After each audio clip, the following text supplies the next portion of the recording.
When it rains, it pours stands true for Boeing. The aviation company is dealing with a lot. There's a lawsuit, million-dollar fines for crashes, whistleblower deaths, faulty planes, financial losses, name any problem, and it's likely that Boeing is going through it.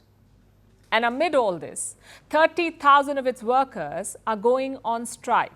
They haven't had a pay hike in 16 years, and they won't return until their demands are met.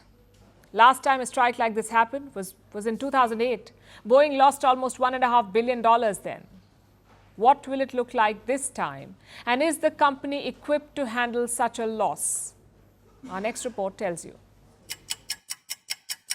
The clock struck midnight and down went the tools. 30,000 Boeing workers will not pick them up anytime soon. They are on a strike. A walkout that could cost the company billions. But it's been coming for some time now. This will be an unfair labor practice strike, as there were many violations of the law while on the shop floor. We had discriminatory conduct, we had coercive questioning, we had unlawful surveillance, and we had unlawful promise of benefits. The last time Boeing workers went on a strike was in 2008. It was for 8 weeks. It cost the company about $1.5 billion. Finally, the company and workers reached a deal. That same contract continues today. Of course, it was high time for an upgrade, so the union and the company sat down to work out a new deal. The initial demand was a 40% pay rise, but Boeing gave a tentative proposal for a 25% pay hike. The union called it the best negotiated contract. It urged workers to accept the deal, but the workers did not care for it. The whole contract's unfair. They're taking too much away from us without giving us anything. 25% raise is a load of crap. We haven't had a raise in 16 years. It just feels like they're trying to put a little bit of pressure on us. And that's just not the way you want to act towards your employees if you really want us to work for you and build a quality plane. So workers in Seattle and Portland voted. 94.6% voted against the agreement. 96% voted in favor of a strike, which is why they've now put down their tools and are not coming back until Boeing decides to bargain in good faith. Now, this is really bad news for Boeing CEO Kelly Ortberg. He's been in the office for just 5 weeks, and now he has to deal with a full-blown strike.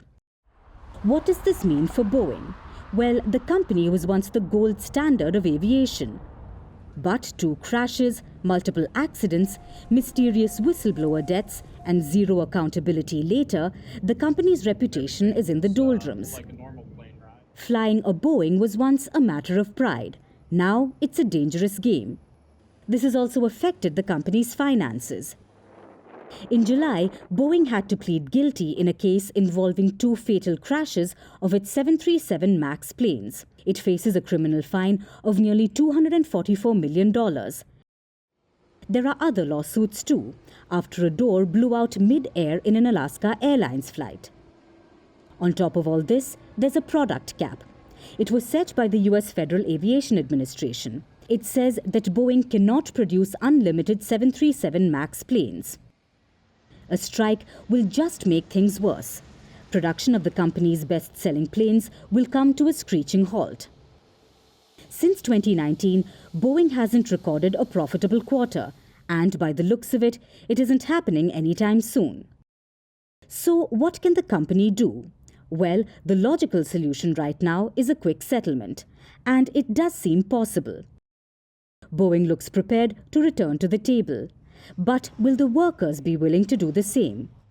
Well, we'll find out in the coming weeks. Either way, there's turbulence ahead for Boeing.